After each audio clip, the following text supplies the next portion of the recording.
আজকে অত্যন্ত একটি গুরুত্বপূর্ণ দিন বাংলাদেশের জন্য, সারা পৃথিবীর জন্য। যারা পৃথিবীতে বাঙালিরা বসবাস করে, বাঙালিদের জন্য একটা ঐতিহ্যবাহী ঐতিহাসিক দিন 21শে ফেব্রুয়ারি। আমরা সেই 1952 সাল থেকে এই দিনটিকে লালন পালন করে আসছি। তার এই ধারাবাহিকতায় আজকেও সারা দেশে, সারা পৃথিবীতে বাঙালি জাতি সারা পৃথিবী জুড়ে এই দিনটিকে আনন্দ চিত্তে এবং অত্যন্ত গুরুত্ব সহকারে ব্যথা বেদনা নিয়েই এই দিনটিকে লালন পালন করেছে। সারা দেশে প্রতিটি মহল্লা এলাকায় অনুষ্ঠানের মাধ্যমে এই দিনটিকে উদযাপিত করেছে। তারই মতো ধারাবাহিকতায় এই ঐতিহ্যবাহী কাওলার ঐতিহ্যবাহী চন্দ্রাটি এই গ্রামে লায়ন্স ফুডিং ক্লাব নাম ধারণ করে সামাজিক উন্নয়ন কর্মকাণ্ডকে ঘিরে সমাজ বদলের পালায় মানুষের চেতনাবোধ এবং বৈশিষ্ট্য বদলানোর ক্ষেত্রে ভূমিকা রাখবে নিশ্চয়ই আজকের এই ডিজিটাল রাজাকার নামে যে বইটি এখানে মঞ্চায়ন হবে। এই মঞ্চ থেকে আমরা অনেক কিছু হয়তো শিখতে পারবো। ডিজিটাল রাজাকার কাকে বলে, রাজাকার কথা তোরা শামসুদ্দারদেরকে বলে। এটা ছিল পিস কমিটি, অর্থাৎ রাজাকারদের যারা সাহায্য সহযোগিতা করেছিল মুসলিম লীগ। তৎকালীন মুসলিম লীগের কিন্তু আধিপত্য অধিকার ছিল প্রকট। তাদের দ্বারায়, তাদের চেতনায়, তাদের উদাত্ত আহ্বানে বাংলাদেশ অর্থাৎ পাকিস্তান চলেছিল। হয়তো তারা আমাদের সাথে, মুক্তিযুদ্ধের সাথে পারেনি, তারা হার মেরেছে, যুদ্ধে পরাজয় বরণ করে তারা বিলীন হয়ে যায় না এখনো, যারা এখনো আমাদের মোকাবিলা করে চলেছে বিভিন্ন কর্মকাণ্ডে, দেশ উন্নয়নের এবং ভাষা ছন্দের বিভিন্ন কর্মকাণ্ডের যেখানে বাধা প্রয়োগ করে চলেছে। সেই রাজাকার আলবদর এবং মুসলিম লীগের অনুসারীরা আমাদের দেশে এখনো বিদ্যমান। তাদেরকে প্রতিহত করার জন্য আপনারা দেখেছেন, শুনেছেন, উপলব্ধি করেছেন, বর্তমানে প্রত্যক্ষ করেন যে তাদের অধিকাংশ ক্ষেত্রেই দেশ চলছে ভালো, এটা আমরা বলতে পারি। এত সব প্রতিকূল পরিবেশের মধ্যেও দিয়েও গাড়ি ঘোড়া, মানুষ, যানবাহন, অফিস আদালত সকল কিছু চলেছে। এতে প্রতীয়মান হয় তাদেরকে মানুষ প্রত্যাখ্যান করেছে, তাদের হরতাল প্রতিরোধ প্রত্যাখ্যান করেছে। আমরা সেটা গ্রহণ করিনি, দেশবাসী গ্রহণ করেনি। ইতিমধ্যে আজকে আমি এখানে অত্যন্ত আনন্দিত হয়েছি যে 21শে ফেব্রুয়ারি 1952 সালের সেই চেতনাবোধ আমরা আজকে লালন পালন করছি। সেই চেতনা দেশটি স্বাধীন হলো, আমরা মুক্ত হলাম। আমরা স্বাধীনতা অর্জনের ক্ষেত্রে একটা বিশেষ বিষয় হলো আমাদের মাতৃভাষা, মায়ের ভাষা। আমরা মায়ের গর্ভ থেকে আসার পরেই মাতৃভাষা অর্থাৎ মায়ের ভাষা, মায়ের যে ভাষার কথা গুগলি করো, তবু আমরা মায়ের ভাষা ছাড়ব। সেই কথার ভিত্তিতে 52 সালে এই আন্দোলন শুরু হয়। সেই আন্দোলন থেকেই রচিত হয় দেশ স্বাধীনতা। এই স্বাধীনতার সূচনা 1952 সাল থেকে, অর্থাৎ 47-এ দেশ ভাগাভাগি হওয়ার পর ভারতে আমরা ছিলাম, আমরা ভারতবর্ষে ছিলাম, মহাভারতে ছিলাম, সেখান থেকে আমরা এবং আজকে বাংলাদেশের জাতির জনক যিনি দেশটি স্থপতি করেছেন, বাংলাদেশের স্থপতি আমাদের জাতির জনক বঙ্গবন্ধু শেখ মুজিবুর রহমানের নেতৃত্বেই, বিশেষ করে 1952 সাল থেকে লড়াই সংগ্রাম আন্দোলন করে দেশটি স্বাধীনতা অর্জন করেছে। আমরা 71 সালে যুদ্ধ করে দেশটি একটা স্বাধীনতা সুদীর্ঘ। আজকে যে লক্ষ্য আমরা এখানে কথা বলার সুযোগ পেয়েছি, সেটা হলো এটা নাটক করা হবে। নাটকের নাম হলো ডিজিটাল রাজাকার। আমাদের বিনোদন দিকে আপনারা আমি আশ্চর্য হয়ে গেলাম, যেখানে 95% আমরা মায়েরা বোনেরা দেখা যায় সামনে। আমি উচ্ছ্বসিত হয়েছি, আনন্দিত হয়েছি, এটা উল্লসিত হয়েছি যে আপনারা মায়েরা বোনেরা এখানে একটা নাটক উপভোগ করবেন, উচ্ছ্বাস গ্রহণ করবেন, বিনোদন করবেন। আমি এই জন্য উল্লসিত, এই জন্য যে আজকে আমাদের যারা পুরুষরা এই মঞ্চের সামনে অডিয়েন্স খুব কম, রেয়ার 1% হবে বা 2%। আমার মনে হয় তাদের কাছে বিনোদন আসছে যে আজকে তোমরা বাসায় থাকো, আমরা আজকে একটু বিনোদন করে আসি, এরকম একটা মনে হইতেছে যে ভালো। যদি পূজায় এসে থাকেন ভালো, আর যদি মনে করেন জেংরি জঙ্গি দিয়ে বসাই রেখে আসেন তাহলে আবার খারাপ। যদি পূজায় দিয়ে আসে থাকেন যে আজকে আমাদের সুযোগ দাও, এই বিনোদনটা করব, নাটকটা দেখব, এই নাটকের মধ্যে কি আছে, আমি কিভাবে চলি আর নাটকে কি বলে, এই দুটাকে কম্পেয়ার করবো। তুমি বাসা থাকো, আজকে আজকে আসতেছি আইসা দেখাবো তোমার বাবু যাবো নাটকটা কি এখানে বলে। যদি এরা এভাবে হয়ে থাকে তাহলে গুড অ্যান্ড ভালো। এরা আমরা এইটুকুই উপলব্ধি করি, যেটুকু শিখেন, জানেন, বুঝেন, এই উপলব্ধিটা প্রকাশ করবেন। নাটক থেকে যারা বসছে প্রত্যেকে কিন্তু নাটক গিরগির করে, এখনো নাটক করতেছেন। এই বৈশাখ নাটক কথা যায় আমি লক্ষ্য করছি, বৈশাখ কথোপকথন চলছে, কানাকানি চলছে, লক্ষ্য করা গেল, হাত পা লাড়তেছেন, হাসতেছেন, কথা বলতেছেন একে অপরের সাথে। এটা একটা নাটকের বিরাট অংশ, এটা অস্বীকার করার কোনো উপায় নেই। নাটক প্রত্যেকটা মানুষের মধ্যে নিহিত। 24 ঘন্টার মধ্যে যতক্ষণ সজাগ থাকে ততক্ষণই আমরা নাটক করি। নাটক প্রত্যেকটা মুহূর্তে, প্রত্যেকটা ক্ষেত্রেই নাটক চলছে আমাদের, এটা অস্বীকার করতে পারবেন না। আর এরা বোনেরা খেয়াল করে দেখেন আমি কি বলছি আর আপনারা বাসায় কি কি করেন। রান্না বান্না করার নাটক, শোয়ার ক্ষেত্রে নাটক, ছেলে মেয়েদের পরিচর্যার ব্যাপারে নাটক, বাজার করার ক্ষেত্রে নাটক, রিক্সায় গাড়িতে ওঠার সময় নাটক। নাটক ছাড়া কেউ চলি না, নাটক প্রত্যেকের মধ্যে বিদ্যমান। অতএব আমি আনন্দিত হয়েছি আজকে এই একটা বিনোদনমূলক অনুষ্ঠানে আপনাদের উপস্থিতিতে আমি আসলে অত্যন্ত খুশি হয়েছি। বিনোদন করার জায়গা নেই, বিনোদন করার ক্ষেত্র নেই, দেশের পরিস্থিতি, রাজনৈতিক পরিস্থিতি খুব একটা ভালো নেই। এখানে মাঠঘাটও নেই, একটা স্কুল কলেজ নেই যে এই চন্দ্রনাটি একটা স্কুল কলেজ যদি থাকতো, মাঠ থাকতো, প্রায়শই অনুষ্ঠান করা যেত। এখানে অনুষ্ঠান করার খুবই দুরূহ বিষয়, অসুবিধা হয়। আজকে যেহেতু একটা খোলা জায়গা, সুন্দর জায়গা পেয়েছেন, জানি না জায়গাটা কার, তাকে অনেকদিন এইভাবে রাখার জন্য আমি অনুরোধ করবো যে আপনি আগামী আরো কয়েক বছর করে রাখেন। আমরা আরো অনুষ্ঠান করতে চাই আপনাদের দিকে, আরো কথা আছে, আরো কাজ আছে, আরো নাটক সামনে আনবো।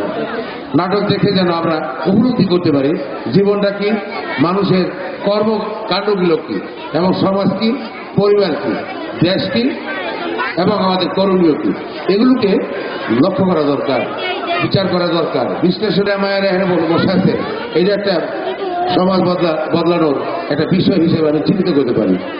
আজকে আত্মপ্রকাশ করাচ্ছেন যে আমরাও পারি, আমরাও নাটক জানি, আমরা নাটক শিখবো, আমরাও সেটা উপলব্ধি করবো, আমরাও আমাদের জীবনে, আমাদের পরিবারে, আমাদের বাসায়, আমাদের সংসারে আমরা এই কথাগুলো লালন পালন করতে চাই। তবে সব নয়, যে কথাটা ভালো আসবে এখানে, যেটা গ্রহণযোগ্য হবে, যেই ভাষাটায়, যে ছন্দে, যে কথাটায় এখানে গালি আসবে, রূঢ়তা প্রকাশ পাবে আমাদের কাছ থেকে, অন্যায় প্রকাশ পাবে, ভাষাটা কথাটা ঠিক বলে নাই, অভিনয়টা সঠিক করে নাই, সেটাই কিন্তু আমরা বর্জন করব। আর যেটা ভালো ভাষা ব্যবহার কাণ্ড যেটা প্রকাশ পেয়েছে ভালো, এটা গ্রহণযোগ্য, চোখে পানি আসে এবং করণীয় এবং বর্জন করা যায় না। এটাই উচিত, এটা হওয়া দরকার, এটা আমরা করবো, এইভাবে আমরা চলবো। যদি এই ভাষাগুলো আসে সেটা গ্রহণ করবেন, এটা কিন্তু অভিজ্ঞতা হলো। এই অভিজ্ঞতাটা কিন্তু আপনার জীবনে একটা শক্তি সঞ্চয় হলো, এই শক্তিটা নিয়ে করে যাবেন। দেখবেন আজকে সে অভিনয় করে না হয়তো, এখন আমি অভিনয় করিনি কখনো, কিন্তু আমরা নাটক করাইছি বহু। আমাদের মতন অনুষ্ঠান এই অঞ্চলে কেউ করে না, আমার মতন অভিনয়ের মতন অনুষ্ঠান এই অঞ্চলে কোনো ব্যক্তি, কোনো দল, কোনো সংঘ, কোনো সমিতি, কোনো সংস্থা করে না। আমরা যে অনুষ্ঠানগুলো করেছি সারা ইউনিয়ন বিবি নয়, উত্তরায়, গুলশানে, উত্তর খান, দক্ষিণ খান তথা এই অঞ্চলে আমরা বহু অনুষ্ঠান করেছি। আজকে এটা আমার অনুষ্ঠানের 5 নম্বর বিকেল বেলা থেকে, মাগরিবের পর থেকে 5 নম্বর অনুষ্ঠান এটা। অতএব আমরা অনুষ্ঠান করি। তবে যে কথাটা মূলত বলতেছিলাম, একটু কি কথা বলবো তো, একটা নাটক দেখবেন, উন্মুখ হয়ে আছেন, নাটক দেখবেন। একটা পরিবেশের মধ্যে দিয়ে ম্যাক্সিমাম কালার রাস্তা হয়ে গেছে। এই রাস্তাটুকু হওয়ার জন্য আমরা যথেষ্ট সোচ্চার। আগামী আমার মনে হয় 2 মাস লাগবে না, 1.5-2 মাসের মধ্যে রাস্তা ইনশাল্লাহ হয়ে যাবে। দোয়া করবেন। টাকার দরকার তো, টাকা লাগে। দেখেন আপনারা খেয়াল করবেন, না বললেই নয়, না বললেই নয়। আগে যে 30 জেলা পথ ছিল, এই রাস্তাটা কাওলার বাজার থেকে এই রাস্তা করতে লাগতো মাত্র 50-60 লক্ষ টাকা, যদি পিচ দিয়ে করতাম। আর কার্পেটিং যদি করতাম তাহলে 50-60 লক্ষ টাকা হয়ে যেত ব্রিজ পর্যন্ত। আর এখন লাগছে কত? উঁচু করতে লাগছে 15 কোটি টাকা। আবার এইটুকু লাগবে 1 হইতে 1.25 কোটি টাকা। ব্যবধান কত? দেশের আয় কত, রাজস্ব আয় কত, সরকারের আয় কত, সরকারের কোষাগার আছে নাকি খেয়াল করতে হবে, মাথায় আনে। আপনার সংসারটা যেরকম অভাব অনটনে ঘেরা, অভাব মোকাবেলা করছেন দৈনন্দিন, সরকারও কিন্তু তথ্য। আপনার সংসারটা যে অবস্থায় আছে, সরকারও কিন্তু এই অবস্থায় চলছে। এটা মাথায় আনতে হবে। খেয়াল করলেই কোনো আর চেয়ারম্যানের, মেম্বারের, এমপিদের, মাতবরের, নেতাকে বাহাবাজি করা লাগবে না। রাগ, জিদ, ক্ষোভ সব উল্টো হয়ে যাবে যদি খেয়াল করেন। সরকার যে ব্যবস্থা আছে, আমরা আমাদের সংসারটা তদ্রুপ। একটু ধৈর্য ধরেন, ইনশাল্লাহ এটা হয়ে যাবে। অনেক কাজ হয়েছে, প্রায় এখানে 80-90 কোটি টাকা কাজ হয়েছে আমাদের ইউনিয়নে এই পর্যন্ত। আমাদের আগামী 6 মাসের মধ্যে ইনশাল্লাহ সকল রাস্তা পাকা হয়ে যাবে। এবং সুয়ারেজ দরকার, সুয়ারের রাস্তার কাজ শুরু করেছি আমরা, সুয়ারেজ শুরু করেছি। সুয়ারেজ না গেলে উপায় নাই। এই রাস্তাটা সুয়ারেজ কমপ্লিট। অন্যান্য রাস্তা দেখেন আজমপুর, ফয়জাবাদ, দক্ষিণঘাট, অন্যান্য এলাকায় আমি সুয়ারেজের কাজ করতেছি। প্রত্যেকটা রাস্তায় সুয়ারেজ সৃষ্টি করতে হবে, কারণ আমাদের তো আর ডালাডোলা নাই, পানি নামার কোনো কায়দা নাই, ক্ষেত খামার নাই, ধান ক্ষেত নাই, নিচু জায়গা নাই যে বৃষ্টি আসলে পানি নেমে যাবে। অল্প বৃষ্টিতে পানি নিমজ্জিত হয়ে যায়। ছেলেমেয়েরা স্কুল করা যেতে পারে না, মানুষ হাঁটতে পারে না, খারাপ পানি দিয়া পারাবার হইতে হয়। অনেক কষ্ট স্বীকার করি আমরা। এরপরে ইনশাল্লাহ ধৈর্য ধরেন, কাজ হয়ে যাবে। আমাদের সরকারের ইচ্ছার অভাব নেই, আমাদের মাননীয় এমপির কোনো অভাব নেই, আমাদের চেয়ারম্যান মেম্বারের কোনো অভাব নেই, নেতা নেতৃত্বের কোনো মানসিকতার কোনো অভাব নেই। আমরা সবাই চাই যে দেশের উন্নয়নমূলক কর্মকাণ্ডগুলো ত্বরিত গতিতে হোক। এটা আমরা সবাই প্রত্যাশী এবং চেষ্টা করি, চেষ্টা চালিয়ে যাচ্ছি। আমি আর কথা বাড়াবো না, নাটক দেখব, আনন্দ করব। আমি আপনাদেরকে অত্যন্ত আনন্দ চিত্তে ধন্যবাদ জানাই। এখানে অধীর আগ্রহে বসে অনেক উন্মুখ হয়ে আছেন যে কখন অভিনয় শুরু করবে, আমরা দেখবো, আমি বুঝতে পারি। এরপরে এই যে পর্যায়ে আসলো, প্রাথমিক পর্যায়ে স্টেজ, এই স্টেজে এটি নিয়ম, এটা মানতে হয়, এটা প্রত্যেকে মানবেন। কিসের নাটক করবো, অভিনয় করবো, নাচবো, গাইবো, কথা শুনবো, কে এর বক্তৃতা শুরু করছে? ন, এটাই অভিজ্ঞতা, এটা শিক্ষার জিনিস। এটা শিখবে, ছেলেমেয়েরা শিখবে, বাচ্চারা শিখবে, প্রজন্ম শিখবে, এটাই নিয়ম। এটা প্রথম স্টেজে প্রাথমিক অবস্থায় এই পালা না করলে নাটক মজা লাগবে না, ভালো লাগবে না। নাটকের উদ্দেশ্য নয়, উদ্দেশ্য অনেক কথা বলা, সমাজ বদলের কথা বলা, পরিবার পরিজনদের শিক্ষার জন্য অনেক কথা বলা। অতএব এই অধৈর্য হবেন না আমার ভাইয়েরা, বিদেশি যারা কোনো এলাকা থেকে দাঁড়ায় আছেন, খাড়ায় আছেন, খেয়াল করবেন এলাকাটা কিন্তু আপনাদের আমাদের সকলের। বাড়িঘর আশপাশ পরিষ্কার পরিচ্ছন্ন রাখবেন, বাড়ির ঘরে আঙ্গিনা পরিষ্কার রাখবেন, বাড়ির সামনের রাস্তাটা পরিষ্কার রাখবেন এবং গাঁথা বইয়ে টেনে দিবেন। মেম্বারে করবো না, চেয়ারম্যানে করবো না, এটা কথা না, এটা বাসা না। সবাই একটু অংশীদার হন, এই অংশীদারিত্ব নিতে হবে।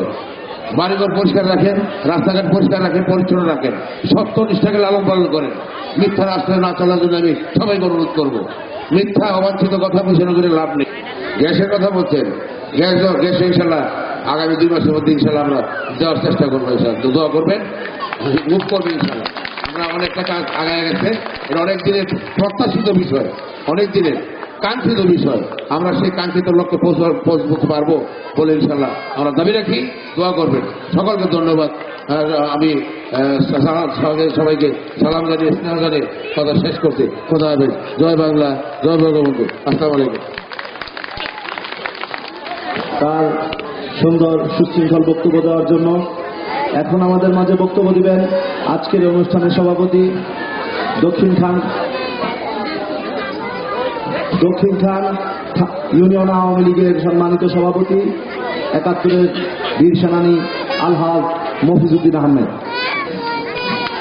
সব কথা চেয়ারম্যান সাহেব বলেছেন, আপনাদের অভাব অভিযোগের কথা, বিনোদনের কথা, নাটকের কথা। তবে আজকে চন্দ্রাটি লায়ন্স স্পোর্টিং ক্লাব আয়োজিত আন্তর্জাতিক মাতৃভাষা দিবস উপলক্ষে ডিজিটাল রাজাকার পরিবেশিত হবে। কিছুক্ষণের মধ্যেই পর্দা উঠবে। আমি বক্তব্য দীর্ঘায়িত না করে যারা দর্শক শ্রোতা আছেন, মা বোনেরা আছেন, তারা সুন্দর মন নিয়ে যদি নাটকটা উপভোগ করেন তাহলে নাটক সুন্দর হবে। আর যদি আপনাদের মধ্যে অস্থিরতা থাকে তাহলে নাটক যত পরিবেশনা, যত রকমের ভালো অভিনয় করুক না কেন, ভালো লাগবে না। কাজেই সুন্দরভাবে সুন্দর মন নিয়ে দেখবেন। ভালো দর্শক, সুন্দর দর্শক মানে সুন্দর নাটক। কাজে সেই সুন্দরের মধ্যে সকলেই আমরা সুন্দরের পূজারী, সুন্দরকে আমরা ভালোবাসি এবং এই সুন্দর এবং সত্যের আলোকে আমাদের জীবনও সুন্দর হয়ে উঠুক। আন্তর্জাতিক মাতৃভাষা দিবসে অনেক বক্তারা বক্তব্য দিয়েছেন। আমি শুধু একটা কথা বলবো, আন্তর্জাতিক মাতৃভাষা পিছনে আমাদের আজকের প্রধানমন্ত্রী মাননীয় জননেত্রী শেখ হাসিনা, দেশরত্ন শেখ হাসিনা, বঙ্গবন্ধু জাতির পিতার সুযোগ্য কন্যা, ওনার নেতৃত্বেই উনি দ্বিতীয়বার জাতিসংঘে বাংলায় বক্তৃতা দিয়ে এই বাংলা ভাষাকে আন্তর্জাতিক ভাষার মর্যাদা দান করেছেন, আমাদেরকে গর্বিত করেছেন। আমরা বিশ্বের দরবারে বাঙালি জাতি হিসেবে আমরা প্রতিষ্ঠিত হয়েছি এবং আমাদেরকে মানুষ সম্মান করে। বইমেলা উদ্বোধনী আপনারা দেখেছেন, বিদেশিরা আমাদের এই মাতৃভাষাকে কত সুন্দরভাবে তারা উপভোগ করে, উপস্থাপন করেছে, বক্তব্য দিয়েছে আমাদের এই বাংলা ভাষায়। কাজেই মায়ের ভাষার প্রতি যাদের দরদ নাই সে জাতি অবহেলিত, তারা কিছুই করতে পারে না। সুতরাং আজকে ২১শে ফেব্রুয়ারি আন্তর্জাতিক মাতৃভাষা দিবস, এর অর্থ হইল মাথা নত না করা, অন্যায়ের কাছে নতি স্বীকার না করা, অন্যায়ের বিরুদ্ধে প্রতিবাদ করা, প্রতিরোধ গড়ে তোলা, নিজের জীবনকে সুন্দর এবং সার্থক করে তুলতে গেলে এই অন্যায় এবং অসত্যের বিরুদ্ধে প্রতিবাদ করতে হবে। আজকে সারা বাংলাদেশের যে প্রেক্ষাপট, সামনে দেখেন এসএসসি পরীক্ষা, আমাদের একজন বিরোধী নেত্রী, তার কার্যকলাপ আপনারা দেখেছেন। একটু চিন্তা করে দেখুন, এই ১৫ কোটি মানুষ আর ১৫ লক্ষ ছাত্রছাত্রীকে শুধু বৃত্তশালী করতে পারি, তাহলে এই দেশে আর কোনো অভাব হবে না। এবং জননেত্রী শেখ হাসিনার রাজনীতি এদের জন্যই, জাতির পিতা বঙ্গবন্ধুর স্বপ্ন এদের জন্যই যে একটি সুখী, সমৃদ্ধ, ক্ষুধা দারিদ্র মুক্ত সোনার বাংলা কায়েম করার তাদের প্রচেষ্টা ছিল। আমরা তার সৈনিক হিসাবে, জাতির পিতার রক্তের উত্তরসূরি আমাদের নেত্রী জননেত্রী শেখ হাসিনা, আমরা তার আদর্শের সন্তান, আদর্শের উত্তরসূরি। আমরা আপনাদের কাছে এই নিবেদন করতে চাই, আপনারা সত্যিকারে সত্যের আলোকে চলবেন, মিথ্যাকে বর্জন করবেন, সত্যকে প্রতিষ্ঠিত করবেন, তবেই আজকের মতো জীবন সুন্দর এবং সার্থক হবে। এই আহ্বান জানিয়ে আপনাদের সকলের দীর্ঘায়ু কামনা করে নাটককে সুন্দরভাবে উপভোগ করার আহ্বান জানিয়ে আমার বক্তব্য শেষ করছি। আল্লাহ হাফেজ। জয় বাংলা, জয় বঙ্গবন্ধু, বাংলাদেশ চিরঞ্জীবী হোক।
ভুলিতে